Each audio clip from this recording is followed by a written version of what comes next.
السلام علیکم. ہم پڑھ رہے ہیں سورہ مومن آیت نمبر 21. تاریخ سے عبرت. اعوذ باللہ من الشیطان الرجیم. بسم اللہ الرحمن الرحیم. اولم يسيروا في الارض فينظروا كيف كان عاقبة الذين كانوا من قبلهم كانوا هم أشد منهم قوة وآثارا في الأرض فأخذهم الله بذنوبهم وما كان لهم من الله من واق. اور کیا ان لوگوں نے زمین پر چل کر یہ نہیں دیکھا کہ جو لوگ ان سے پہلے تھے ان کا کیسا انجام ہو چکا ہے؟ وہ طاقت میں کبھی ان سے زیادہ مضبوط تھے، اور زمین میں چھوڑی ہوئی یادگاریں کے اعتبار سے بھی اللہ نے ان کے گناہوں کی وجہ سے انہیں پکڑ لیا، اور انہیں کوئی تھا جو انہیں اللہ سے بچائے۔ ذلك بأنهم كانت تأتيهم رسلهم بالبينات فكفروا فأخذهم الله إنه قوي شديد العقاب. یہ سب کچھ ان کے لیے ہوا، ان کے پاس پیغمبر کھلی کھلی دلیلیں لے کر آئے تھے، انکار کرتے تھے، اس لیے اللہ نے انہیں پکڑ میں لیا، یقین میں بڑی قوت والا، سزا دینے والا بڑا سخت ہے۔ آل فرعون کی سرکشی. وَلَقَدْ أَرْسَلْنَا مُوسَىٰ بِآيَاتِنَا وَسُلْطَانٍ مُّبِينٍ. اور ہم نے موسیٰ کو اپنی نشانیاں بڑی واضح دلیل دے کر فرعون اور حمان کے پاس بھیجا۔ اب فرعون، حمان اور قارون یہ تین الگ لوگ ہیں، پتہ ہے مجھے اس کا؟ فرعون، قارون، حمان۔ فرعون، حامان اور قارون. ہاں، قارون کے پاس سب سے زیادہ دولت ہے دنیا میں، جتنے شاید اس کو دولت اس وقت نہیں ہوئی، اتنا امیر تھا، کیونکہ شاید سورہ احزاب میں شاید گزر چکا ہے۔ اس کے پاس کتنی چابیاں تھیں کہ لوگ نا اتنے بڑے بڑے مسٹنڈے اس کو لے کے گھومتے تھے چابیاں سے تجوری کی، اس کی ایگزامپل سے جاری ہوں۔ آل فرعون کی سرکشی. إلى فرعون وهامان وقارون فقالوا ساحر كذاب. تو انہوں نے کہا یہ جھوٹا جادوگر ہے۔ فلما جاءهم بالحق من عندنا قالوا اقتلوا أبناء الذين آمنوا معه واستحيوا نساءهم وما كيد الكافرين إلا في ضلال. پھر جب وہ لوگوں کے پاس حق کی بات لے گئے تو یہ ہر تو ہماری طرف سے آئی تھی، تو انہوں نے کہا جو لوگ ان کے ساتھ ایمان لے آئے اور ان کے بیٹوں کو قتل کر ڈالو، ان کی عورتوں کو زندہ رکھو، حالانکہ کافروں کی چال جہاں اس کے سوا کچھ نہیں وہ مقصد تک نہ پہنچ سکے۔ یعنی جب وہ سچے دین کا پیغام عام لوگوں کے پاس اور بہت سے لوگ مان لائے تو فرعون نے تجویز دی کہ جو مرد مان لائے ان کی بیٹیوں کو قتل کر دو اور عورتوں کو زندہ رہو تاکہ غلام بنا کر انہیں خدمت لے۔ یہ حکم تو موسیٰ علیہ السلام کی پیدائش سے پہلے دیا گیا، جس کی تفسیر سورۃ طٰ اور سورۃ قصص میں گزر چکی۔ اس کی وجہ سے یہ کہ کسی نجومی نے پیش گوئی کی تھی کہ بنی اسرائیل سے کوئی فرعون تختہ الٹے گا۔ دوسری بار یہ حکم لایا گیا جب لوگ حضرت موسیٰ علیہ السلام پر ایمان لانے لگے اور بیٹوں کو قتل کرنے کا منشا ایک تو ایمان لانے والوں کی نسل نہ پھیلے، دوسرے طور سے انسان کے بیٹوں کا قتل زیادہ صدمہ ہوتا ہے، اس لیے لوگوں نے مان لاتے ہوئے ڈریں گے۔ لیکن اللہ تعالیٰ نے آگے ارشاد فرمایا کافروں کی اس طرح تدبیریں آخرکار ناکام رہی، اور اللہ تعالیٰ نے جو فیصلہ کیا غالب رہا، چنانچہ اسی طرح آخرکار فرعون اور غرق ہو کر بنی اسرائیل کی فتح ہوئی۔ سیدنا موسیٰ علیہ السلام کو شہید کرنے کا ناپاک منصوبہ. وقال فرعون ذروني أقتل موسى وليدع ربه إني أخاف أن يبدل دينكم أو أن يظهر في الأرض الفساد. اور فرعون نے کہا لاؤ میں موسیٰ کو قتل کر ہی ڈالوں گا، اور اسے چاہے کہ اپنے رب کو پکار لے، مجھے ڈر ہے کہ یہ تمہارا دین بدل ڈالے گا یا زمین میں فساد برپا کر دے گا۔ وقال موسى إني عذت بربي وربكم من كل متكبر لا يؤمن بيوم الحساب. اور موسیٰ نے کہا میں تو اس متکبر سے یوں میں اصحاب پر ایمان نہیں رکھتا، اس کی پناہ لے ہی جو میرا بھی پروردگار ہے تمہارا بھی پروردگار ہے۔ مومن آل فرعون کا ایمان افروز کلمہ حق۔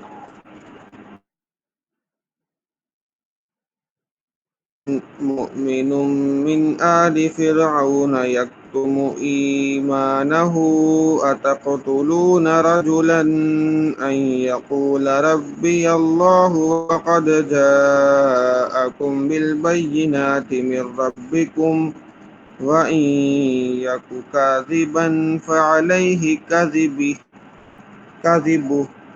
کذب نہیں وإن ہوئی، کذب۔ يك وإن يك صادقا يصبكم بعض الذي يعدكم إن الله لا يهدي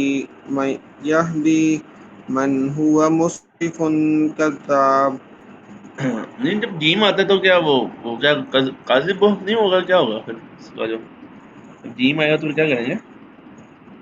جیم میم جیم جیم میم جو آیا ابھی تو، ہاں جیم بھی آیا تھا نا، جیم سے پہلے پوچھا تھا جیم والے میں کیا کرتے ہیں؟ اگر میم آیا تو پھر کیا پڑھتے ہیں یہ پوچھ رہے ہو؟ ہاں اس میں وہی جو اینڈ پہ کرتے ہیں جس اور میم پہ یا تو میم کے ساتھ پڑھتے ہیں یا تو وقف یا تو وقف کرتے ہیں، میم کے ساتھ پڑھتے ہیں، دو مختلف ہوتی ہیں طریقے صحیح۔ مختلف جگہوں کے لیے۔ اور فرعون کے خاندان میں ایک مومن شخص جو بھی ایمان لا چھپایا ہوا تھا بول اٹھا، کیا تم نے ایک شخص کو صرف اس لیے قتل کر رہے ہو کہ وہ کہتا ہے کہ میرا پروردگار اللہ ہے؟ اللہ کے تمہارے پاس تمہارے پروردگار کی طرف سے روشن دلیلیں لے کر آیا ہے، اور اگر وہ جھوٹا ہی ہو تو اس کا جھوٹ اسی پر آئے گا، اور سچا ہو تو جس چیز سے وہ تمہیں ڈرا رہا ہے کچھ تم پر ہی آ پڑے گا۔ اللہ کسی ایسے شخص کو ہدایت نہیں دیتا جو حد سے گزرے جانے والا جھوٹ بولنے والا عادی ہو۔ یہ صاحب کون تھا؟ ان کا نام قرآن کریم میں بعض روایت میں ہے کہ فرعون کے چچا زاد بھائی ہے، اس کا نام شمان تھا، واللہ علم۔ نے جو شخص نبوت کا جھوٹا دعویٰ کرے اللہ تعالیٰ وہ دنیا ہی میں اس کو رسوا کر دے، اس لیے اگر بالفرض یہ جھوٹا ہوں گے تو اللہ تعالیٰ نے خود رسوا کر دے، اس میں ان کو قتل کرنے کی کیا ضرورت ہے؟ اس نے کامن سینس کی بات کی ہے بندے نے، کیونکہ یہ جھوٹا دعویٰ دارا تو اللہ جواب دے، اس میں کیا ضرورت ہے پھر؟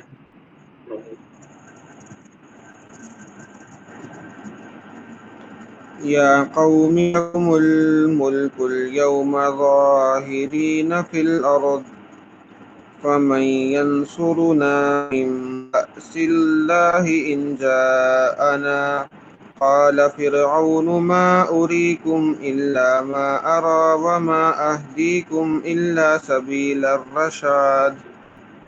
اے میرے قوم، آج تو تمہیں ایسی سلطنت حاصل ہے کہ زمین پر تمہارا راج ہے، لیکن اگر اللہ تعالیٰ کا عذاب ہم پر آ گیا تو کون ہے جو اس قاعدے میں ہماری مدد کرے؟ فرعون نے کہا، میں تو تمہیں وہی رائے دوں گا جسے میں درست سمجھتا ہوں، اور میں تمہاری جو رہنمائی کر رہا ہوں وہ بالکل ٹھیک راستے کی طرف ہے۔ وقال الذي آمن يا قوم إني أخاف عليكم مثل يوم الأحزاب۔ اور جو شخص ایمان لے کر آیا تھا اس نے کہا، اے میرے قوم، مجھے ڈر ہے کہ تم بس ایسا ہی دن نہ آ جائے جیسا بہت سے گمراہوں پر آ چکا ہے۔ مثل دأب قوم نوح وعاد وثمود والذين من بعدهم وما الله يريد ظلما للعباد۔ اور تمہارا حال بھی ویسا نہ ہو جیسا حال نوح علیہ السلام کی قوم اور عاد علیہ السلام اور ان کے بعد کی قوم لوگوں کو ہوا تھا، اور اللہ بندوں پر ظلم کرنا نہیں چاہتا۔ ويا قوم إني أخاف عليكم يوم التناد۔ اور اے میرے قوم، مجھے تم پر اس دن کا خوف ہے جس میں چیخ پکار مچی ہوگی۔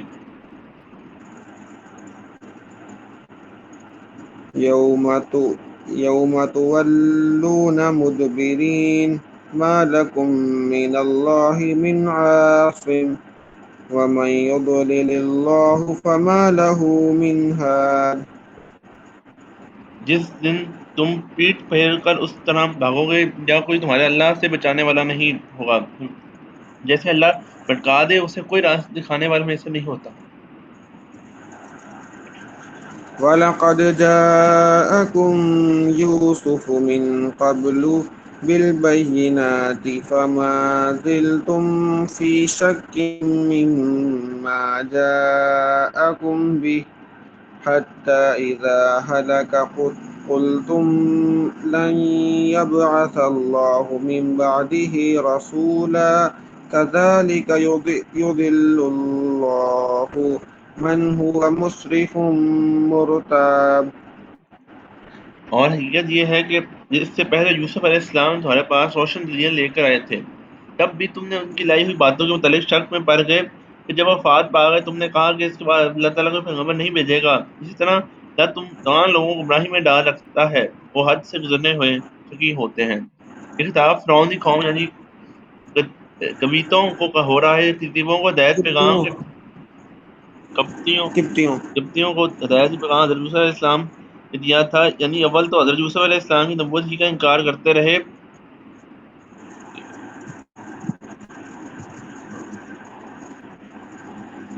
حضرت یوسف علیہ السلام کی انکار کرتے رہے. جب ان کی وفات ہو گئی تو ان کے کارنامے یاد کر کے تم نے یہ کہا ہے کہ اگر وہ رسول بھیجے تو آپ جیسا آدمی پیدا نہیں ہو سکتا. اس طرح آئندہ بھی کسی پیغمبر کو ماننا دروازہ بند کر دیا ہے. ٹھیک ہے، اسی کا مان ان کو ویسے ہی مان لے آخری نبی، مطلب کوئی اور نبی نہیں آئے قوم میں. یہ وہی قوم تھی نا فرعون والی جس کا حضرت یوسف آئے تھے. مومن آل فرعون کی لرزا دینے والی تنبیہ. الذين يجادلون في آيات الله بغير سلطان آتاهم كبر مقتا عند الله وعند الذين آمنوا كذلك يطبع الله على كل قلب متكبر جبار. جو اپنے پاس کسی وزن دلیل آئے بغیر اللہ کی آیتوں میں جھگڑے نکالتے ہیں، یہ بات اللہ کے نزدیک بھی قابل نفرت ہے اور ان لوگوں کے نزدیک بھی جو ایمان لے کر آئے ہیں. اس طرح اللہ ہر متکبر جابر شخص کے دل پر مہر لگا دیتا ہے. ٹھیک ہے، اللہ مہر لگا دیتا ہے جو حق سے توجہ ہٹانے کے لیے فرعون کی سازش. وقال فرعون يا هامان ابن لي صرحا لعلي أبلغ الأسباب. اور فرعون نے اپنے وزیر سے کہا تھا، اے حمان میرے لیے اونچی عمارت بنا دو تاکہ میں راستوں تک پہنچ جاؤں. بات کیا ہے، راستوں تک پہنچنے کی کیا چیز؟ کیا جا بیسیکلی کہا جا رہا ہے کہ میں اس رستوں میں پہنچ سکوں، ہاں. اللہ کے دیکھ سکوں نا، ساتویں آسمان تک پہنچ سکوں. اس میں یہ کہنے کا مطلب ہوگا فرعون میں بھی دیکھ لوں اللہ کو. اکثر توجہ ہٹانے کے لیے فرعون کی سازش. أسباب السماوات فأطلع إلى إله موسى وإني لأظنه كاذبا وكذلك زين لفرعون سوء عمله وصد عن السبيل وما كيد فرعون إلا في تباب. اور جو آسمانوں کے رستے ہیں پھر میں موسیٰ کی خدا کو جھانک کر دیکھوں. یقین رکھو کہ میں تو اسے جھوٹا ہی سمجھتا ہوں. اس طرح فرعون کی بدکاری اس کی نظر میں خوشنما بنا دی گئی تھی.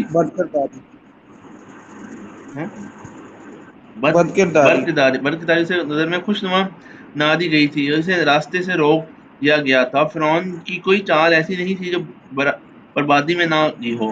ظاہر یہ ہے کہ بات فرعون نے تنزیہ طور پر کہی تھی کیونکہ وہ خود خدائی کا دعویٰ کرتا تھا. اس نے موسیٰ علیہ السلام سے کہا تھا کہ اگر تم نے میرے سوا کسی اور خدا کو مانا تو تمہیں قید کر دوں گا.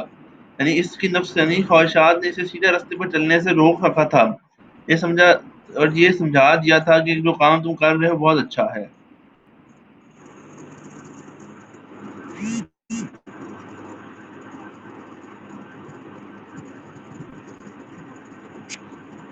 ایک منٹ.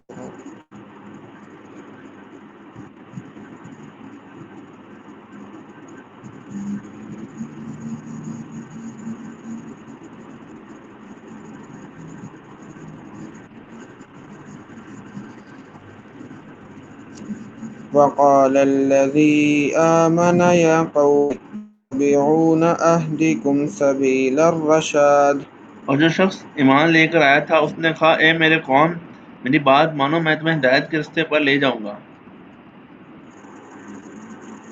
يا قوم إنما هذه الحياة الدنيا متاع وإن الآخرة هي دار القرار. اے میری قوم دنیاوی زندگی تو بس تھوڑا سا مزہ ہے اور یقین جانو کہ آخرت میں رہنے بس کا اصل دار ہے. من عمل سيئة فلا يجزى إلا مثلها ومن عمل صالحا من ذكر أو أنثى وهو مؤمن فأولئك يدخلون الجنة يرزقون فيها بغير حساب.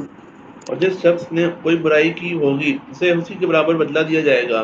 اس نے نیک کام ہوں گے چاہے وہ نیک کام کیے ہوں گے چاہے وہ مرد ہو یا عورت جبکہ وہ مومن ہو تو ایسے لوگ جنت میں داخل ہوں گے وہاں انہیں بے حساب رزق دیا جائے گا.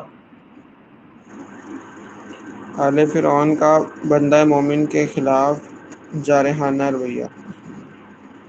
وَيَا قَوْمِ مَا لِي أَدْعُوكُمْ إِلَى النَّجَاةِ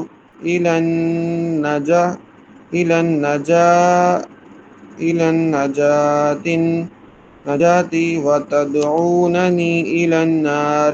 اور اے قوم یہ کیا بات ہے کہ میں تمہیں نجات کی طرف دعوت دے رہا ہوں اور تم مجھے آگ کی طرف بلا رہے ہو.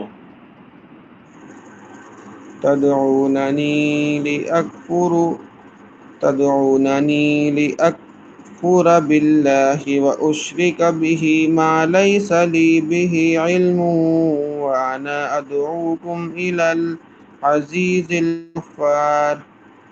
تم مجھے دعوت دے رہے ہو کہ اللہ کا انکار کرو اور اس کے ساتھ کسی ایسی چیز کو شریک مانو جن کے بارے میں مجھے کوئی علم نہیں ہے. میں تمہیں اس ذات کی طرف بلا رہا ہوں جو بڑی صاحب اقتدار بڑی بخشنے والی ہے.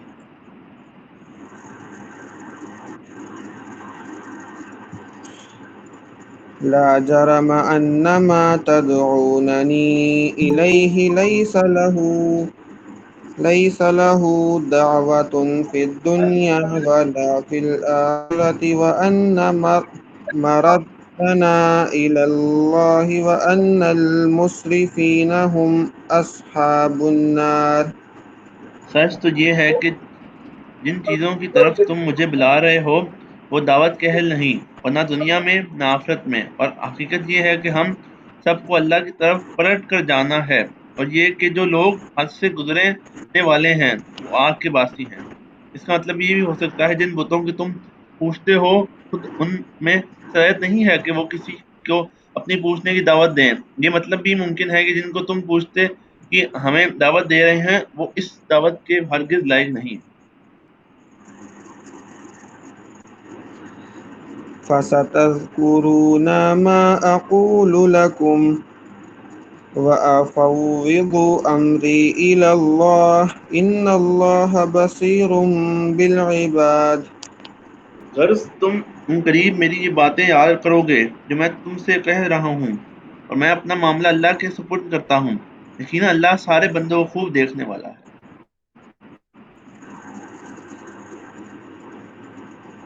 آل فرعون کا بندہ مومن کے خلاف جارحانہ رویہ. فوقاه الله سيئات ما مكروا وحاق بآل فرعون سوء العذاب. نتیجہ یہ ہوا کہ ان لوگوں نے جو برے برے منصوبے بنا رکھے تھے اللہ نے اس مرد مومن کو ان سب سے محفوظ رکھا اور فرعون کے لوگوں کو بدترین عذاب میں گھیر لے کر آیا. عذاب قبر کی طرف اشارہ. النار يعرضون عليها غدوا وعشيا ويوم تقوم الساعة أدخلوا آل فرعون أشد العذاب. آگ ہے جس کے سامنے انہیں صبح شام پیش کیا جاتا ہے اور جس دن قیامت آ جائے گی اس دن گم ہوگا فرعون کے لوگوں کو سخت ترین عذاب میں داخل کر دو. انسان کے مرنے کے بعد قیامت سے پہلے انسان کی روح جس عالم میں رہتی ہے اسے عالم برزخ کہتے ہیں. اس آیت میں بتایا گیا ہے فرعون اور اس کے ساتھیوں کو عالم برزخ میں لوگ کے سامنے پیش کیا جاتا ہے تاکہ انہیں پتہ چلے ان کا ٹھکانہ کیا ہے. صبح شام عذاب ہوتا ہے فرعون اور اس کے ساتھی. اہل جہنم کی فریاد. وَإِذْ يَتَحَاجُّونَ فِي النَّارِ فيقول الضعفاء للذين استكبروا إنا كنا لكم تبعا فهل أنتم مغنون عنا نصيبا من النار. اور اس وقت کا دھیان رکھو جب یہ لوگ دوزخ میں ایک دوسرے سے جھگڑ رہے ہوں گے. چنانچہ دنیا میں کمزور تھے جو ان لوگوں سے کہا جو بڑے بنے ہوئے تھے ہم تو تمہارے پیچھے چلنے والے لوگ تھے, تم تو آگ کا کچھ حصہ ہمارے بدلے خود لے لو. قال الذين استكبروا إنا كل فيها إن الله قد حكم بين العباد. وہ جو بڑے بڑے بنے ہوئے تھے کہیں گے ہم سب ہی اس دوزخ میں ہیں تو اللہ تمام بندوں کے درمیان فیصلہ کر چکا ہے. وقال الذين في النار لخزنة جهنم ادعوا ربكم يخفف عنا يوما من العذاب. اور یہ سب جو لوگ آگ میں پڑے ہوں گے دوزخ کی نگرانوں سے کہیں گے اپنے پروردگار سے دعا کرو کہ وہ کسی دن ہم سے عذاب کو ہلکا کر دیں. یہ بات تو بالکل سورۃ انباء کے اندر اینڈ پہ بتائی گئی ہے کہ عذاب تو کبھی ہلکا نہیں ہوگا, صرف ایک چیز بڑھے گی وہ عذاب ہی ہوگا. بڑھے گا کیا دوزخ میں. قالوا أولم تك تأتيكم رسلكم بالبينات قالوا بلى قالوا فادعوا وما دعاء الكافرين إلا في ضلال. وہ کہیں گے کہ کیا تمہارے پاس تمہارے پیغمبر کھلی ہوئی نشانیاں لے کر نہیں آئے تھے؟ دوزخی جواب دیں گے بے شک آئے تھے. وہ کہیں گے پھر تو تم ہی دعا کرو اور کافروں کی دعا کا کوئی انجام کہا جانے کے سوا نہیں, یعنی کہ کوئی دعا کا فائدہ نہیں, یعنی کہ عذاب تو ان کے صرف بڑھے گا. حدیث کی طرف کر لیتے ہیں. یہ مشکات کی جنت جہنم والی. حضرت ابو ہریرہ بیان کرتے ہیں رسول اکرم صلی اللہ علیہ وسلم نے فرمایا جنت کے درختوں کے تنے سونے کے ہوں گے. حضرت ابو ہریرہ بیان کرتے ہیں رسول اکرم صلی اللہ علیہ وسلم نے فرمایا جنت میں 100 درجے ہیں, ہر 2 درجوں کے درمیان 100 سال کی مسافت ہے.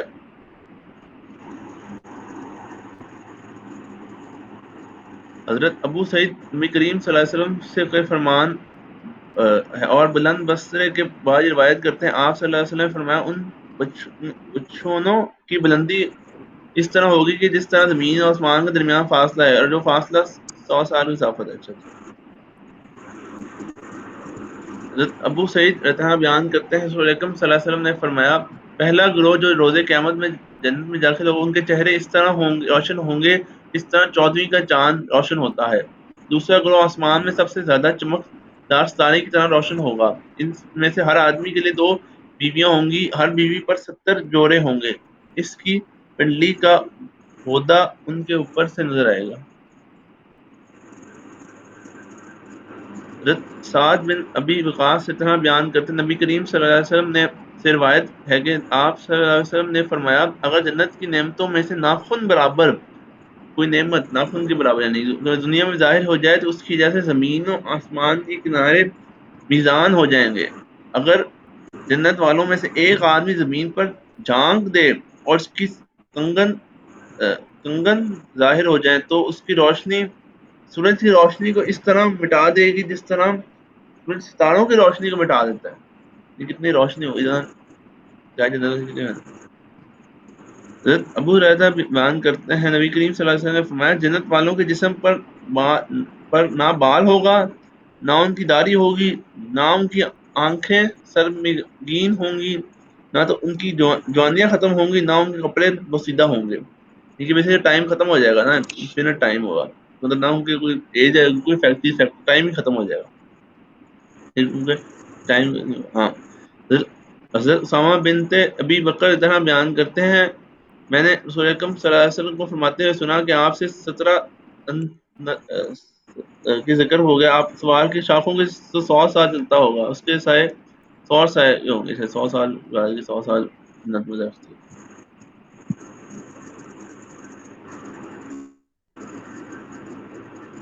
حضرت بریدہ رضی اللہ عنہ بیان کرتے ہیں رسول اکرم صلی اللہ علیہ وسلم نے فرمایا جنت والوں کی 120 صفیں ہوں گی، ان میں سے اسی امت کے 80 اسی امت کے ہوں گے اور 40 باقی امتوں کی ہوں، یعنی کہ 120 صفیں ہوں گے، ٹوٹل گروپ ہوں گے، ان میں سے 80 اس امت کے ہوں گے، 40 باقی امتوں کے ہوں گے۔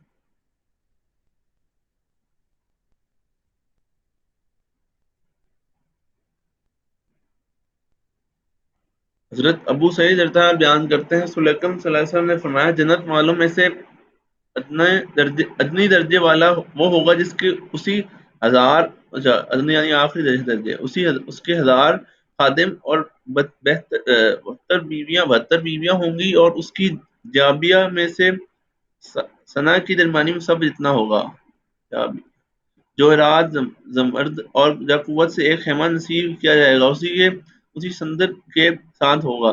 جنت والوں میں سے دنیا میں جو کوئی چھوٹا یا کوئی بڑا فوت ہو جائے وہ سب جنت میں 30 برس کے ہوں گے، اور اس کی عمر کبھی زیادہ نہیں ہوگی، جنم والے بھی 30 سال کے ہوں گے، اور اسی سندر کے ساتھ فرمائیں گے جنت والوں کے سروں پر تاج ہوگا، ان کی ادنی کا موتی مشرق و مغرب کے درمیان روشن ہوگا، اسی سندر سے مروی ہوگا۔ فرمایا مومن جب جنت میں بچے کی خواہش کرے گا تو اس کا حمل ہونا، اس کی ولادت ہونا اور اس کی عمر پوری ہونا ایک گھڑی میں ہو جائے گا، اس طرح وہ چاہے گا۔ اور اسحاق بن ابراہیم اتنا اس حدیث کے بیان میں فرمایا کہ جب مومن جنت میں بچے کی خواہش کرے گا تو وہ ایک گھڑی میں ہو جائے گا، لیکن وہ اس کی خواہش ہی نہیں کرے گا، اس کی خواہش نہیں کس طرح ہوگی۔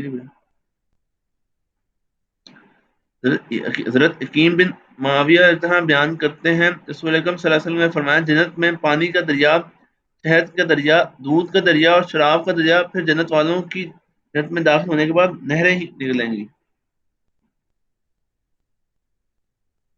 حضرت ابو سعید رضی اللہ عنہ رسول اکرم صلی اللہ علیہ وسلم سے روایت کرتے ہیں آپ صلی اللہ علیہ وسلم نے فرمایا آدمی جنت میں اپنی خاص جنت میں کروٹ بدلنے سے پہلے 70 تکیوں پر ٹیک لگایا گا، پھر ایک عورت اس کے پاس آئے گی اور اس کے کندھے کو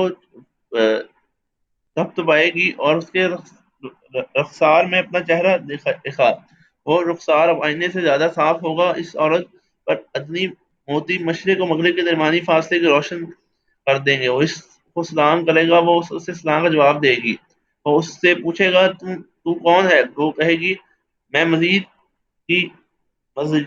کی زمن سے ہوں، اس پر 70 لباس ہوں گے، اس کی نظر ان 70 لباسوں سے گزر جائے گی حتیٰ کہ ان کے پیچھے اس کی پنڈلی کا غدہ دیکھ لے گا، اس پر ایک تاج ہوگا اور اس کی جوہرات میں سے ادنی ہرا مشرق مغرب کی روشن دیکھا جائے گا۔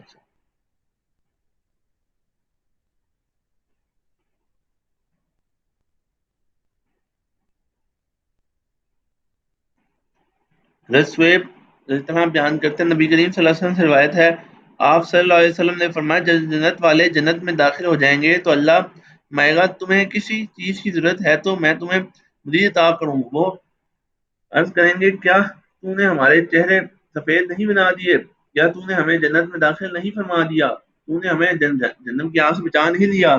فرمائے گا حجاب اٹھا دیا جائے گا تو اللہ کے چہرے کا دیدار کریں گے، اور انہیں جو کچھ عطا کیا گیا تھا ان میں سے اپنے رب کا دیدار انہیں سب سے زیادہ محبوب ہوگا۔ پھر جب آپ صلی اللہ علیہ وسلم نے آیت تلاوت کی تو ان لوگوں کے لیے جنہوں نے اپنے اچھے اعمال کیے اچھے ثواب جنت ہے اور زیادہ اللہ کا دیدار ہے، یعنی کہ جتنے بھی مال سب سے بڑا جو چیز جنت والے میں سب سے بڑا انعام وہ اللہ کا دیدار ہے، یعنی کہ سب سے بڑی خوشی کا دن ہے، سب سے بڑا انعام جو جنت میں مل رہا ہے جنت کی وہ اللہ کا دیدار ہے۔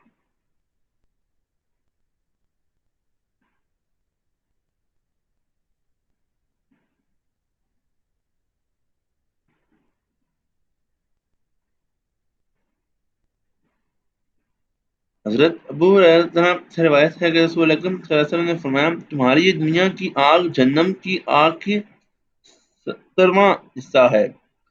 عرض کیا کیا اللہ کے رسول اگر یہ دنیا آگ کی ہے تو ہوتی تو وہی کافی تھی؟ آپ صلی اللہ علیہ وسلم نے فرمایا اس جہنم کی آگ تو وہ ان آگ کی اقسام پر 69 درجے فضیلت بطری دی گئی ہے، سب اس دنیا کی آگ کی حرارت تپش کی طرح ہوگی، وہ رنگ بھی کالے قدر کی آگ ہوگی۔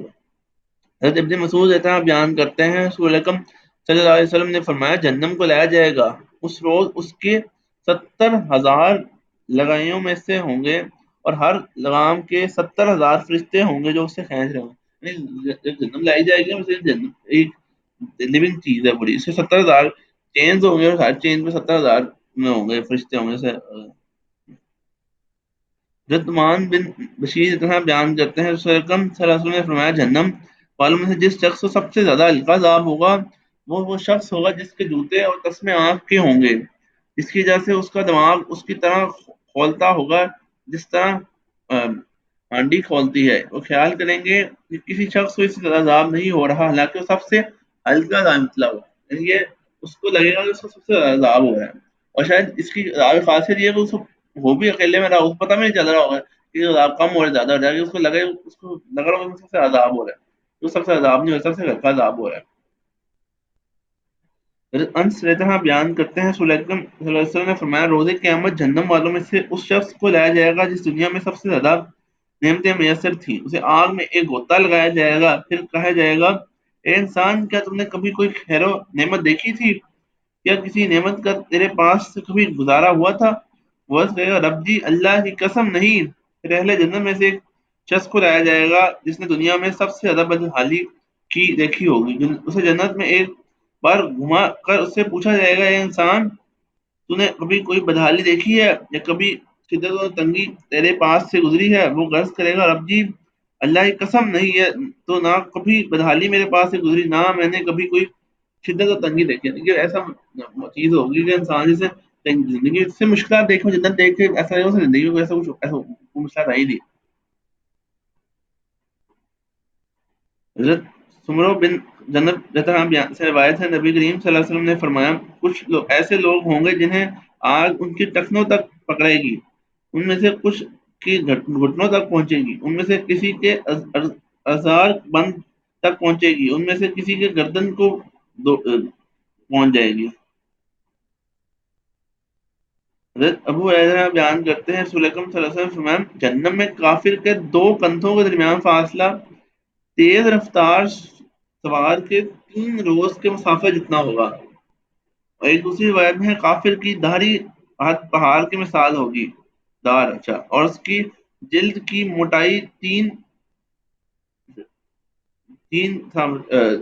رام مسافر جتنی ہوگی، یعنی بیسیکلی اس کا اتنا سائز ہوگا نا، اب اس کا بیسیکلی یہ بات ہے کہ اس کا جتنا بڑا سائز ہوگا اتنے حساب سے عذاب ہوگا، کیونکہ سرفیس ایریا کے حساب سے بات ہے کہ سرفیس ایریا اتنا ہوگا اتنا زیادہ عذاب ہوتے ہیں، سیپٹر ہوگا اتنا زیادہ محسوس ہوگا، بہت زیادہ عذاب محسوس ہوگا۔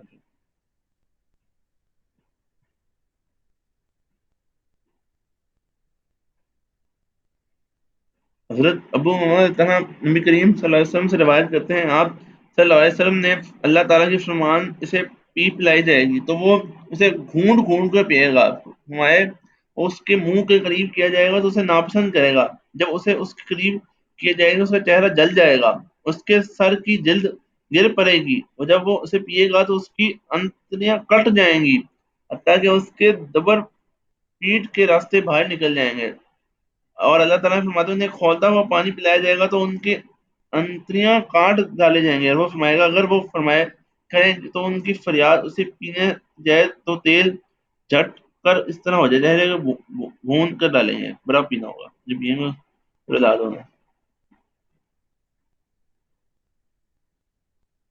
حضرت ابن عباس رضی اللہ عنہ سے روایت ہے رسول اکرم صلی اللہ علیہ وسلم نے فرمائی اللہ سے ایسے ڈرو جیسے اسے ڈرنے کا حق ہو، تمہاری موت اس حال میں آئے کہ مسلمان ہو۔ رسول اکرم صلی اللہ علیہ وسلم نے فرمایا اگر زقوم توہر ایک قطر دنیا میں گرا دیا جائے تو زمین والوں پر ان کے اسباب زندگی گانی خراب کر دے گی، تو جس شخص کی حالت یہ ہوگی کہ اس کا کھانا ہی ہوگا اس کے کیا حالات ہو، یعنی کہ اگر کوئی جو یہ پلائی جائے زقوم کھائے جائیں گے وہ اگر اس سے قطرہ بھی گر جائے نا دنیا میں، دنیا قابل برداشت نہیں رہے، خراب ہو جائے گی ساری، اور وہ جس طرح سے روز جس کا کھانا ہی ہوگا اس کی کیا حالت ہوگی۔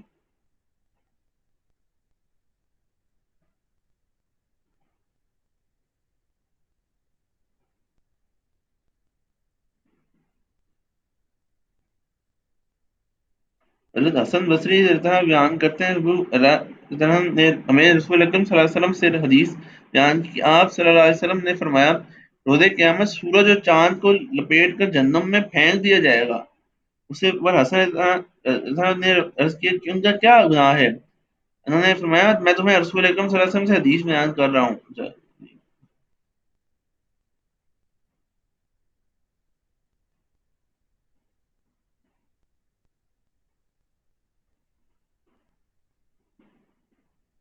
حضرت ابو ہریرہ بیان کرتے ہیں میں نے رسول اکرم صلی اللہ علیہ وسلم سے کو فرماتے ہوئے سنا اللہ تعالیٰ نے مخلوق کی تخلیق سے پہلے ایک مکتوب لوح محفوظ تحریر کیا ہے کہ میری رحمت میرے غضب پر غالب ہے اور وہ عرش کے اوپر اس کے پاس لکھی ہے کہ لوح محفوظ میں سارا لکھا ہوا ہے، سارا کچھ اس میں ہے، اس کے اوپر ہے.